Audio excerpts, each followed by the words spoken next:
Hello to my fire signs, Aries, Leo, and Sagittarius.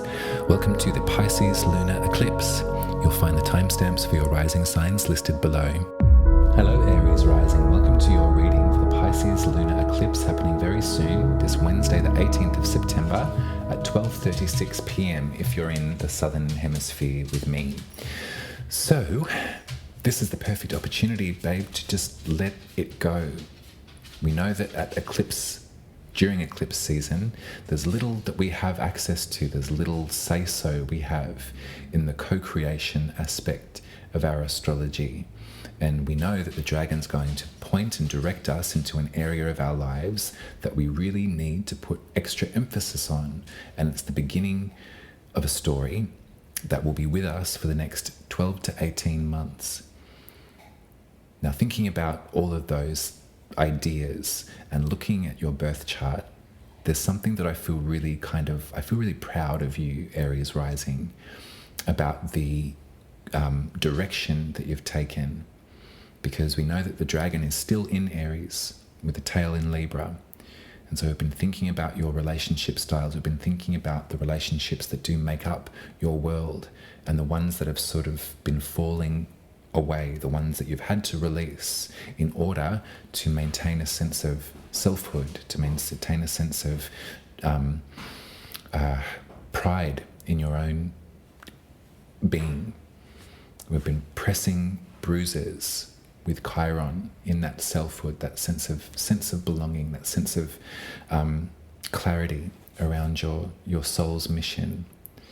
And we've been thinking about where that might take you next. And so if we follow the dragon from Aries into Pisces, that leads you into your unconscious being, your hidden work, your spiritual work, your psychological work. The chasms and chambers of the 12th house are immeasurable. There's no knowing what we might find if we continue to look and to hunt around in there. And there's something about bringing what we have learned from the dragon in our first house that might help with some of that exploration as well. Now, the dragon is still in Aries, but this full moon in Pisces is close enough to that dragon that it's partially eclipsed. So it's the beginning of a new journey with the dragon. We'll slowly be wrapping up this personal first house journey as of the beginning of next year. There'll be a final eclipse in Aries to cap it all off. But this has been an ongoing process. This has been long and worthwhile, I hope, for you. When I'm thinking about all of these conversations around self-worth and unconscious pain too, where did our pain points start? Hopefully this journey with the dragon has been showing you and helping you discover perhaps where that started. And once we discover the root cause of that, that's when we can consolidate and start to make reparations to heal as we move forward. Some of our wounds stay with us for a very long time. In fact, some of them never really heal forever. But when they show up for us in our lives, it's our development of strategy that really makes the difference when we find ourselves needing to contend with that pain once more. And I think that it's kind of almost holding you in a good place. Because to do all of this practical dragon work and then to journey and enter into something much more vast and unconscious and unknowable, there might be some great journeys with your spirit that you take with the dragon if you feel brave enough to go there. Now, there also might be an exacerbation on some of the internal mechanisms and how they need to be restructured. There may be an influx of extra energy, extra support for you, insofar as you're keeping yourself in good faith in your unconscious world. The definition for the 12th house is as varied as the definition of the dragon. In fact, all astrological definitions change over time depending on who you speak to and what teacher you're learning them from. And it's really great to keep yourself open to all definitions. But I heard it from Channing Nicholas, who said that the 12th house is the house of pre-birth. It's the sign of the zodiac that was rising as we were still in the womb, before we were born into this world, before we took that first breath. So it's, if you think about it in those terms, you can maybe think about what is life like in that pre-life state. What memories do we have in that state? Are they attached to different incarnations? Is that something that fits with your belief system, your spiritual belief system? Is there access that we have to those parts of our being, parts of our unconscious knowing? How can we start to or approach the healing practice when it comes to those histories? It's really lovely, I think. And with all of this stuff, all of this work, this hard work that you've been doing with Chiron for 12, 18 months now, it's high time, and maybe you'll feel ready. There's a great many guides that you can learn from as far as taking those journeys. And it takes bravery to go back there, to come forward again. And there's a suspension of disbelief that you need to aspire to as well when approaching that kind of work. But that's what Pisces is really good at too, suspending disbelief. Pisces believes everything. Pisces believes that it's all possible. In fact, I think in the mantra version of astrology, you know, that I am Aries, well, it's I believe Pisces. Allow yourself a bit of room for hope, Aries rising. Allow yourself a bit of room for imagination again. After a fairly long time of needing to be practical when looking at where these wounds laid in this lifetime. I'm very, very proud of you, and it takes guts, it takes courage to do this work and to go there, and it feels like you have.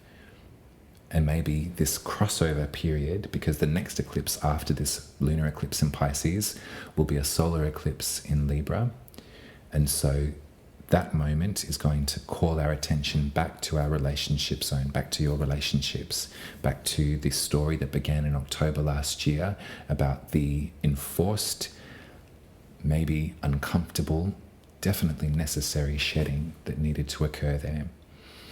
We bring about the Justice card when we speak about Libra, and we think about the Justice card in reverse when we think about a South Node eclipse in Libra. We think about feelings of injustice. But hopefully that injustice has permeated your sense of self and your sense of your duty of care to your own self, and to what kinds of behaviours you'll work with and work through and not accept from now on. And all of that deep work leads us into this place of the unconscious, your 12th house, the unknowable, the house of pre-birth, ready to journey even deeper into your psyche, to do that really internal, private, hidden work. Feels quite nice to me. As much as eclipses fly, have us fly off the handle, for you, this feels really, you feel ready for it, Aries rising. So let's get some tarot and see what else happens.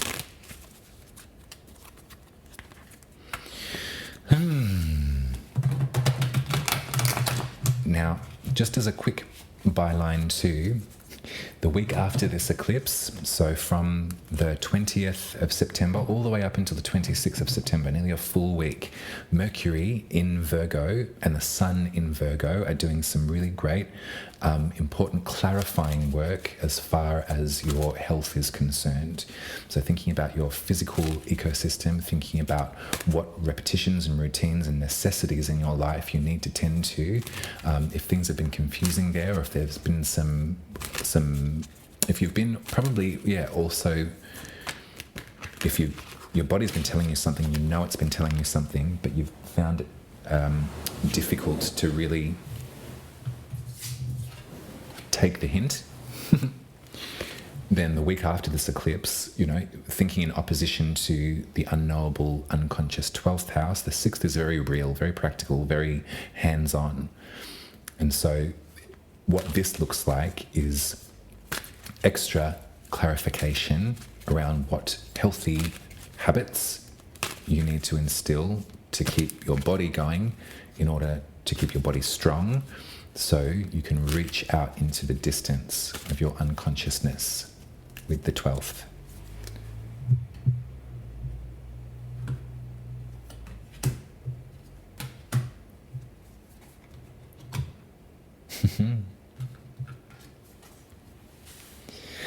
There's someone right here that is really glamorous, really beautiful, really attractive, really seductive, and who's really generous and gregarious with their energy. They walk into a room and they remember things about people. They learn about everyone's strengths and abilities in that room, and they do the introductions. They make it all work for this person and that person because they know that more magic, the better. They're really creative. They're really inspired and really inspiring. So who's that, Aries rising? It could be someone in your environment, in your periphery. It also could be you too. It's up to you though. Who am I describing? Because they have surmounted quite a lot of tension, quite a lot of friction, quite a lot of mental anguish. And what looked like the absolute resolute endpoint, the ending of the journey of the swords. Remember, swords are our thoughts, remember?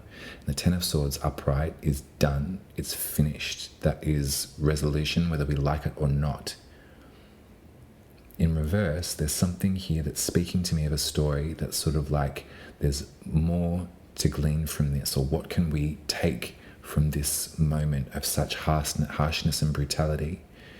It's in the swords that when we reach the 10, it's chaos, too much over-analysis, too much pain from the sharpness of those swords, the sharpness of those thought forms. I'm reminded of this journey with Chiron in Aries. I'm reminded of that bruise pressing and that sort of excavation of why you are compelled to loathe yourself. Where did that come from? Perhaps this has a clue. Perhaps you found where it came from. You found the root cause. And so now, moving forward, there is room for fire. There is room for magic and growth and possibility. And it's leading you into something that will have you back in touch with your child self. Think about your birth chart, Aries rising, and think about your sun sign. Think about your personality, the brightest part of you. Could be Aries too if you were born at sunrise, but think about that as opposed to your Aries risingness. Think about your vitality. Think about that moment in your life when you were young, when you were really working to the strengths of your sun sign unconsciously, and where you felt completely, utterly ready and at home, because that's what we're moving towards. We're moving back to the essence of Aries, which is I am. We're moving back into something that feels like self-love. We're moving back into a place that feels like your talents and your skills are available to you once more. I know mental anguish all too well, and it's frustrating because I wish that I didn't. And I get frustrated when it arrives again. And what I've come to learn through this work, through everything, is that we mustn't think about life in a straight line, because that just leads us to a sense of failure. And if we're approaching these bruises, these pressure points, and being like, oh, I'm too far gone, then we forget that the sun is there. We forget our brightness. We think that that's unattainable for us. It's too far away. Learning the zodiac, learning the tarot teaches us that this is the journey. It goes around and around. And so when we come back to these moments of pressure, these moments of anguish, we know that they won't last forever. We know that while we're in them, what are we excavating? What are we learning? How are we available to ourselves in that moment? How can we practice kindness for ourselves? That's your reading, Aries rising. If you'd like to learn more about my perspective of the lunar nodes, the dragon's head and the dragon's tail, I'm hosting a workshop in Melbourne on the 29th of September at Muses of Mystery, the shop in the Nicholas Building where I read tarot on Sundays. It'll be more of a sharing circle, I think. We'll be speaking about the differing definitions of the lunar nodes of Ketu and Rahu, the dragon, We'll be speaking about how they've shown up in our lives, on our birth charts, and also in the transits too. So if you'd like to join the circle, you can book your space in the link below, the Muses of Mystery link below. If you'd like to support my work, you can do so at buymeacoffee.com/umaruby. You can put some money in the tip jar, or you can subscribe for 10 Australian dollars a month. And if you'd like me to draw your birth chart, I will do so, and I will read it to you via Zoom, and I'll post it to you in the mail after we're done. If I've not met you before and you've been wanting to get a birth chart reading for a while, pick the spirit reading, and I'd be happy to meet you very soon. Take good care, Aries Rising. I love you very lots, and I will be with you with some more dragon contemplation at the next Libra eclipse, the solar eclipse in Libra. So until then, take care. Hello, Leo Rising. Welcome to your reading for the Pisces lunar eclipse happening very soon, this Wednesday, the 18th of September at 12:36 p.m. if you're in the Southern Hemisphere with me. So that portal, that eclipse portal, is really open, and from the best of my knowledge, the best thing that we can do during eclipses is kind of not a lot.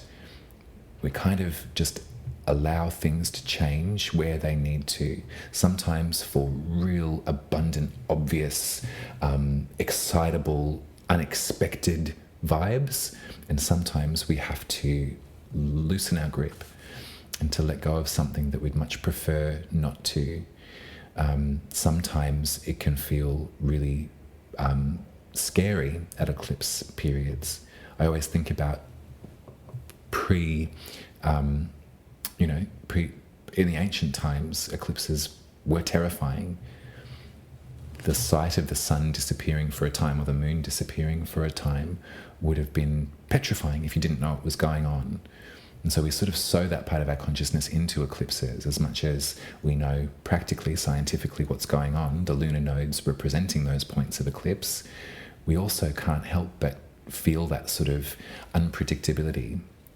Now, this is a Pisces eclipse, so the dragon's still in Aries, but it's moving over into Pisces, and the moon is close enough at this full moon in Pisces that it does get snatched up by the dragon in Aries. And so it's beginning a story that will exist and continue for the next 12 to 18 months. What do eclipses look like in Pisces for you, Leo Rising? One clue might be to cast your mind back to 2006 to 2008, if you can. If you are old enough to remember that part of the timeline. But when I want you to go back there, to go back to 2006 and to 2008, I'd like for you to think about your 8th house. And in the 8th house, we talk about contracts that bind us to the energies of others. We talk about financial agreements with others. We talk about how our resources are invested with that of the other. We also talk about the incredibly powerful ceremony of grief too in the 8th house. So it's a complex area of the chart, and I'm trying to think about my own timeline, and I'll have to get back to you about eclipses in my 8th house. But there's something that's less to do with your autonomy and more to do with your contribution that's at play here. And we know that eclipses are impossible to predict. You know, this might happen at an eclipse, that might happen at an eclipse. It's all conjecture, you know. Astrology isn't a mechanism, it's not a machine that we can time our watch to. It's an organism, as we are. It's unpredictable, as we all are. But when I think about Pisces, and I think about their wants and their needs and their desires, I think about the moon card in the tarot, and I think about our invitation to be, in some ways, a very good girl. A good girl. Yeah, sit. And also a wild beast. We can be both in this life. The moon wants us to be. There's no right way to do it. In fact, our multiplicity or the diversity of our being is essential for a healthy ecosystem, for a healthy natural world. There's no predicting or locking into a rhythm or a system here with eclipses or with Pisces. That's the last thing that they want to do. Pisces wants to disperse. Pisces knows that they are everything, that they are connected to all matter, all spirit. And so there's something here about the spirit and the 8th house and the contracts that bind that I find quite fascinating. Maybe in some of your deeper work, your deeper spiritual work, Leo rising, you might find the clues as to what we're going to move into. Think about your birth chart too, and think about if you have any planetary placements in Pisces, because that might provide further clues as to what you're urged to look at, what you're urged to discover at this time. In opposition to the dragon's head is the dragon's tail. And this is the area where we loosen our grip. This is the area where we let go. And so it's not happening now, but next year, the dragon's tail eclipses in Virgo will be speaking to your financial autonomy and your self-worth, your talents. And so what do we need to release? And this could be ideologies about those topics. It could be dispersing something that we've been working so hard on out into the world.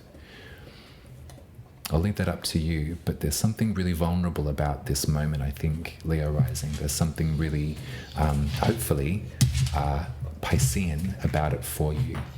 Hopefully after a period of these brittle eclipses in Libra, this feeling of mad injustice, this feeling of harsh, air-focused intellect and mentality, polarized ideology.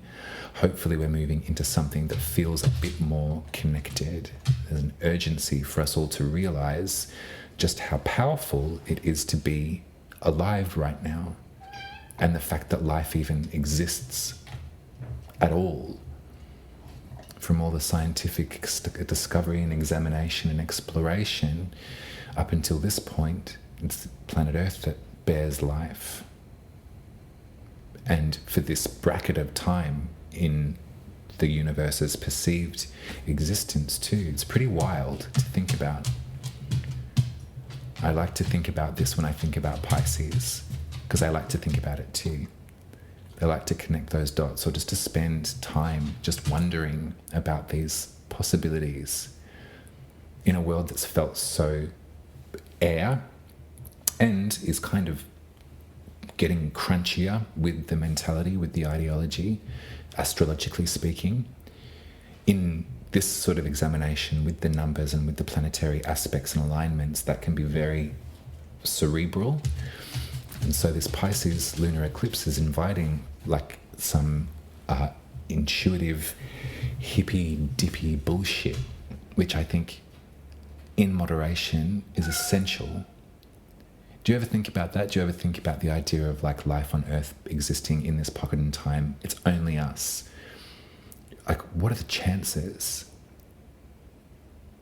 When I think about that, I hold life with two hands, and I can't believe that it's happening, that it's existing. I can't believe that I get to be a part of it.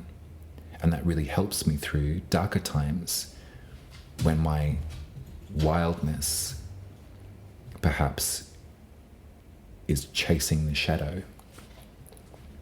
It brings me back to the fantasy, the magic trick that human life, any life is, you know? How on earth do we make sense of it? What does life mean? These are all topics for the 8th house.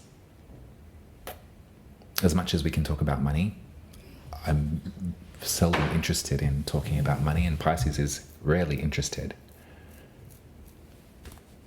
What psychic cosmic connections can you find? What dots can you find as your body experiences profound grief, as it revels in that feeling, as you feel cosmically connected to certain souls whether that be your pets, your loved animals, or whether that be your lovers, the people in your life. Sometimes it's places, sometimes it's the soil or the water. I'll leave that up to you. Hopefully this has set you up for a bit of psychic exploration over the next 18 months. Hopefully you can loosen your grip perhaps on some of the harsher, sharper ideologies or cerebral, the enforced cerebral modality.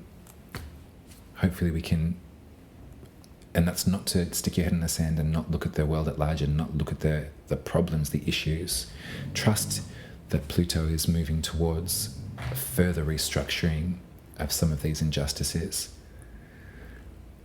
But for this moment, just for this eclipse, in this time when we can't actually do anything, so we can't, we can't manifest, or we can't, like let's just let it take us. Let's just see what the dragon is urging us to look at. Let's get some tarot. If what I've said about like finances has really frightened you, or like, I know money is a difficult thing for a lot of us to think about. On your birth chart, Leo rising, after this eclipse, this Pisces eclipse on the 18th, for the next week, there's some really big support from Mercury in Virgo, which is your second house. So as far as information around your finances, your money, your talents, your autonomy in those topics, there's some real clarity. There's some real clarity that's coming up after the eclipse that will then lead us into the solar eclipse in Libra. So, let it take you, lose all control, drop it, but also bottom line, sort it out, checks and balances, and then we can finish off eclipse season 2. Am I contradicting myself, Leo, do you think? Because you're led by the sun too, perhaps the second house might be pulling a lot of your attention lately, and it has been a bit confusing because of that retrograde moment.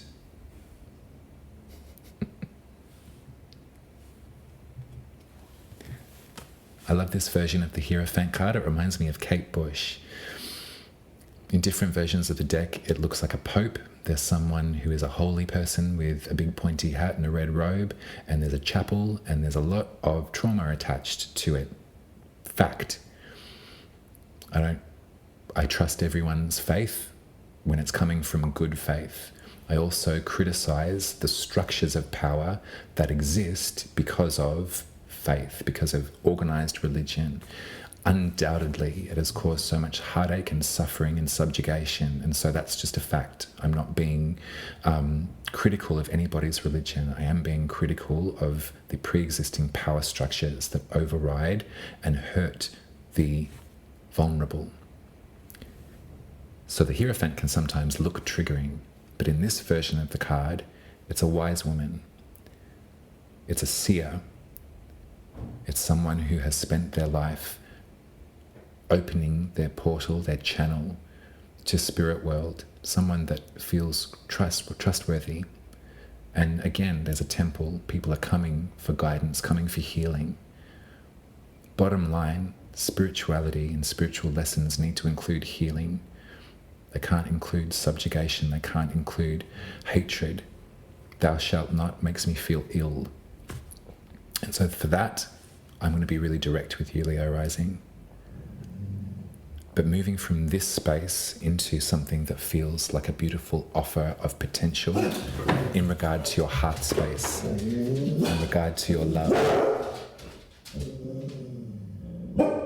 You right, baby? Yeah. Oh. You right, baby? You good girl. Dashi felt it too. This love is truthful.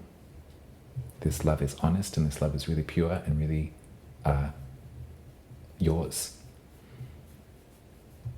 And so if you can take this love and you can reconcile your feelings around the Hierophant card, if you can find hopefully a bit of trust there after the new definition that we're describing together, this idea of faith-based practice, this idea of ritual spirit, this idea of honesty, this idea of portal, channel.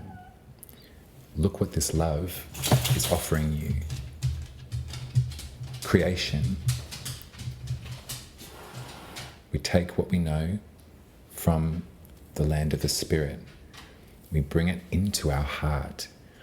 And then we create magic.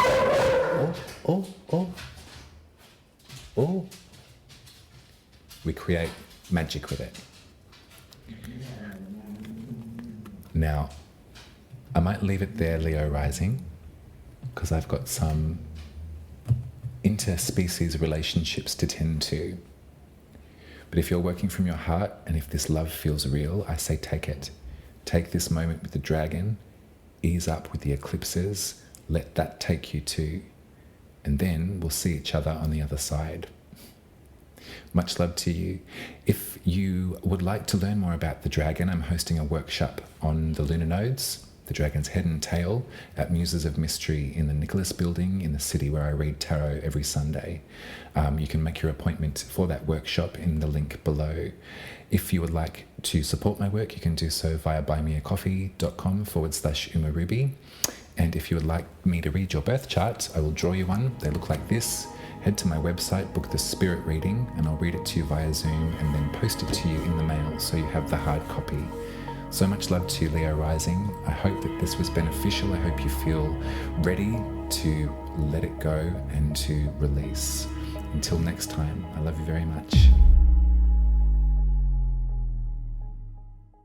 Hello Sagittarius Rising, welcome to your reading for the Pisces lunar eclipse happening very, very soon on Wednesday the 18th of September at 12:36 p.m. if you're in the Southern Hemisphere with me. So around lunchtime on Wednesday is when this eclipse will be exact.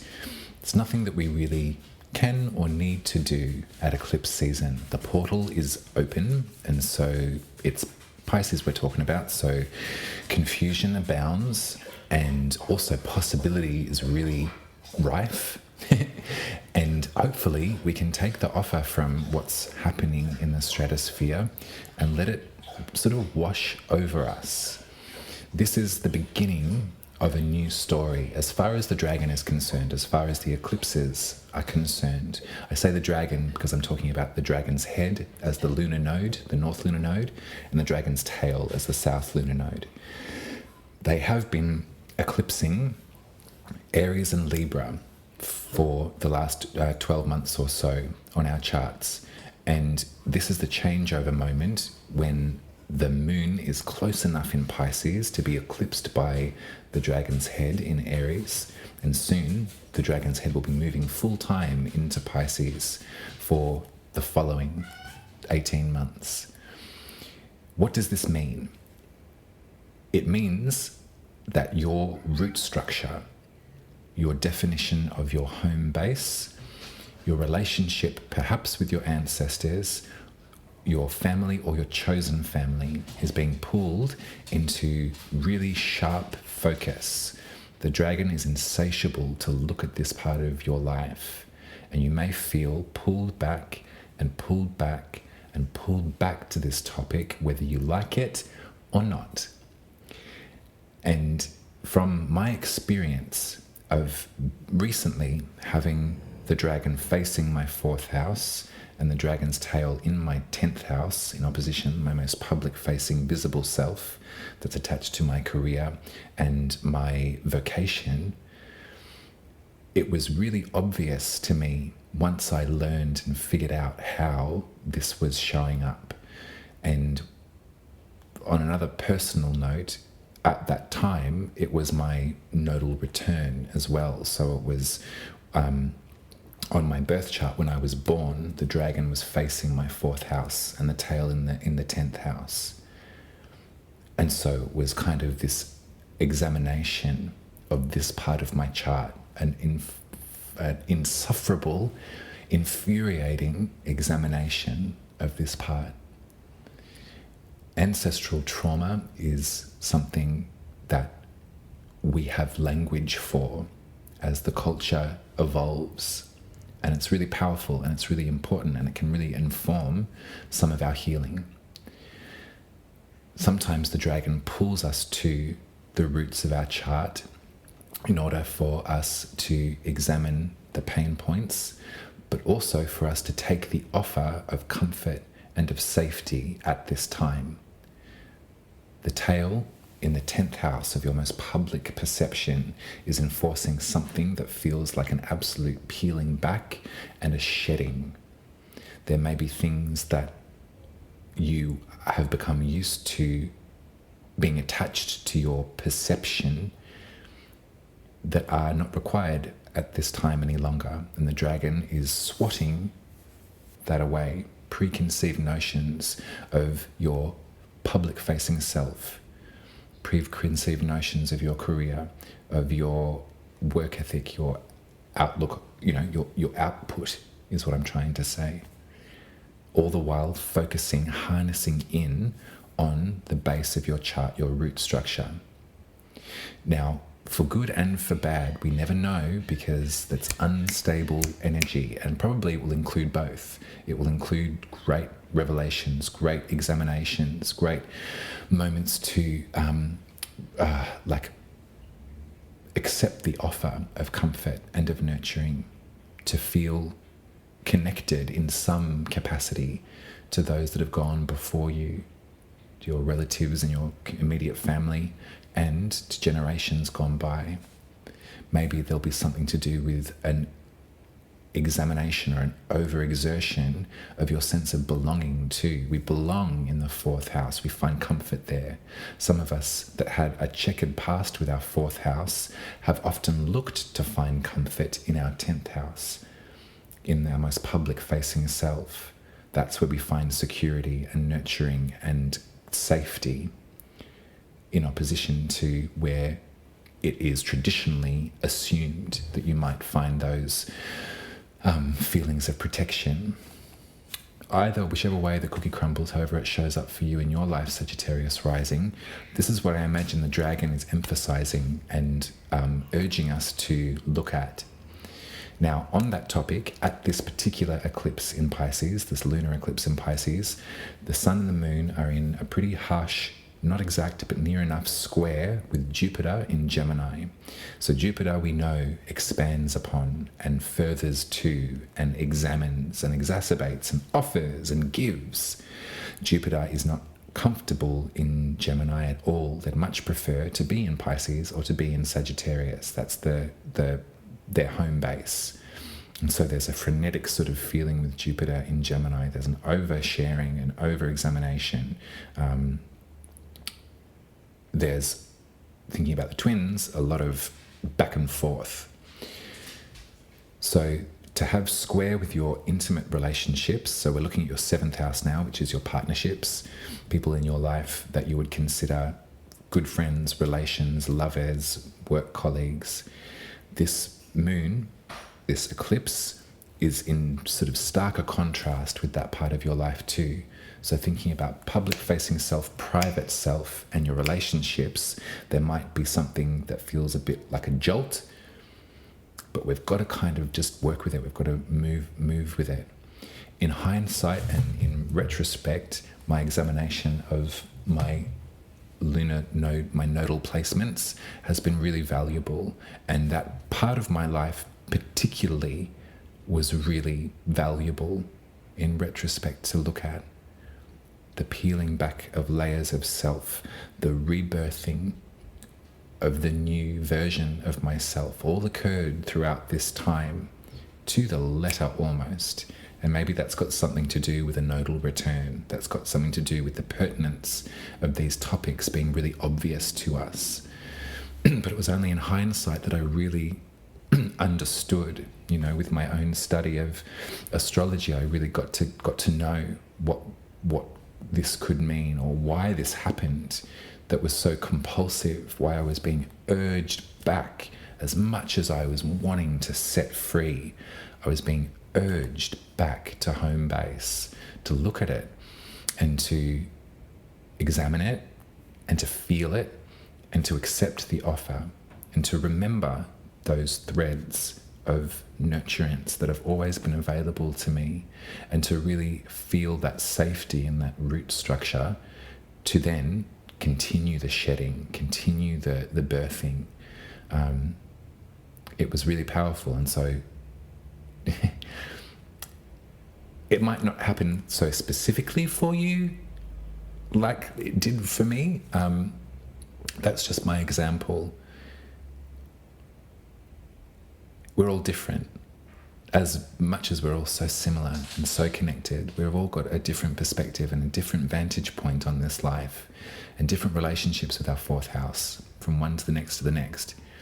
We're not all the same, and that's what living is for. Diversity. So take that information as it lands. A bit of extra help for you as well, Sagittarius Rising, is that the week after this eclipse in Pisces, the beginning of this new story of re-examining safety and boundary and root structure and nurturing during this pivotal time for you, Mercury and the Sun are doing some powerful work in Virgo. So they're forming two trines with the outer planets Pluto and of Uranus, both of which speak to a disintegration and an obliteration of something that pre-existed in order to clear space for new growth. So on your birth chart, we're speaking about your second house of your money, your finances, your autonomy, and we're also speaking about your body. Your sixth house has such a direct relationship to repetition, yes. Obligation, yes. Systems, yes. Body, health, absolutely. Uranus in Taurus has been rebelling against, your body has been rebelling perhaps in some way against itself, or against the preconceived obligations. And so this information, this voice box that Mercury in Virgo is providing you in your 10th house, your public-facing self, it feels like a bit of a megaphone. We know that Mercury is great in Virgo. Mercury tells the analytical truth from Virgo. Mercury can go this way and that way, as we all can, but in Virgo, they do really great work. And so they're speaking to your body, they're speaking to your talents, your autonomy. That's a lovely post-eclipse offer of support, offer of clarity.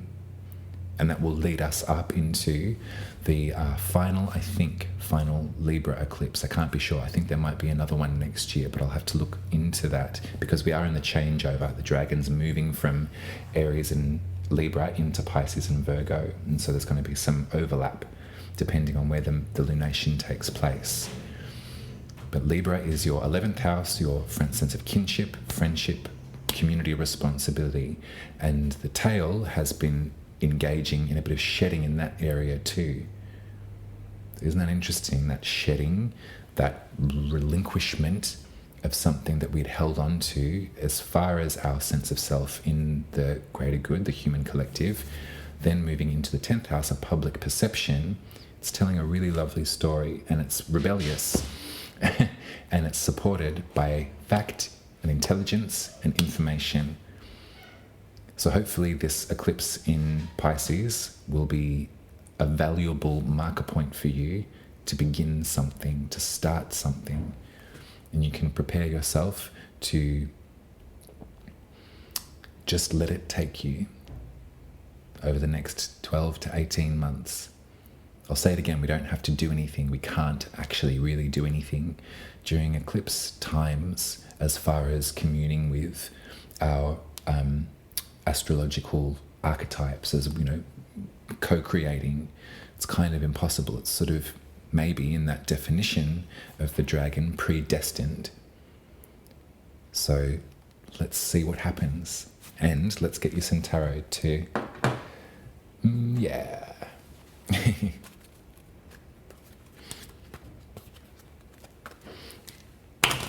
Golly. Speaking of Pisces, I've been a scatterbrain for a while, and I've been doing my darndest to try and get back on to a schedule and trying to make those moments count and trying to find some sort of work-life balance. It's been kind of hard to do, and there's been so much of my being that's compelled to like disappear and to, you know, flush myself down the drain. And so rather than do that, I'm committed to taking my own advice and just letting it take me. This is a power moment for you, Sagittarius Rising. This is a match. This is the beginning of something that feels so magical and so real. I think that we can use your great experience from the past of being emotionally vulnerable, and maybe not always, you know, but that's a learning curve that you've been moving with. You've been moving with that tide, and you've allowed yourself, you've kept yourself open and vulnerable to possibility.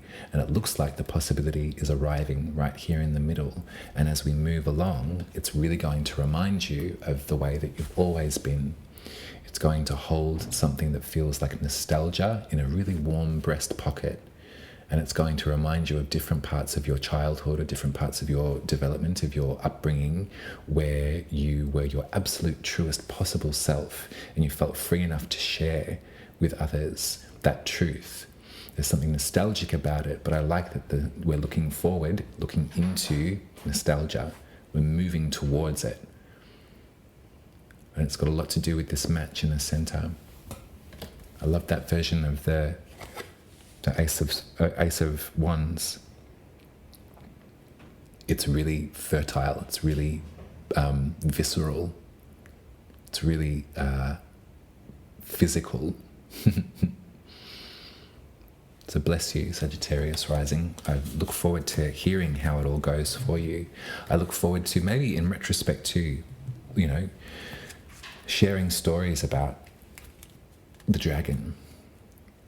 In my astrological work, it's the lunar nodes and it's Pluto that I've just been compelled to learn as much as I possibly can about.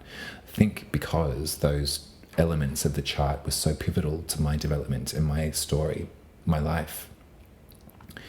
So if you'd like to learn more about my perception of the lunar nodes of the dragon, I'm holding a workshop on the 29th of September at Muses of Mystery, which is a shop that I read tarot at every Sunday in the Nicholas Building in the city.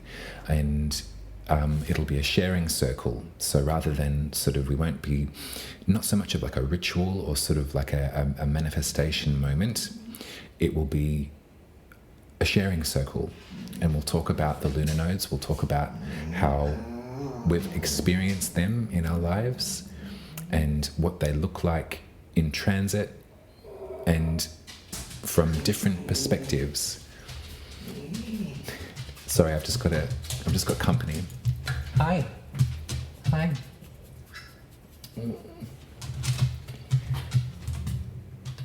This is my pal Dashi, and she's been very, very patient because she just much prefers to be cuddled and patted at all times. She doesn't want to go outside. She wants to stay in here, but she wants to be very near, very fourth house. There's something of security and nurturing that Dashi is really good at asking for. So maybe we can all take her advice and just ask for it when we need it. Much love to you, Sagittarius Rising. If you'd like to support my work, head to buymeacoffee.com/umaruby. If you'd like me to draw your birth chart, they look like this. You can head to my website, umaruby.com, book a spirit reading, and I'll read it to you via Zoom and then post it to you in the mail. Take good care of yourself. All my best love and protection for eclipse season, and I'll speak to you in time enough for the next Libra eclipse. Much love.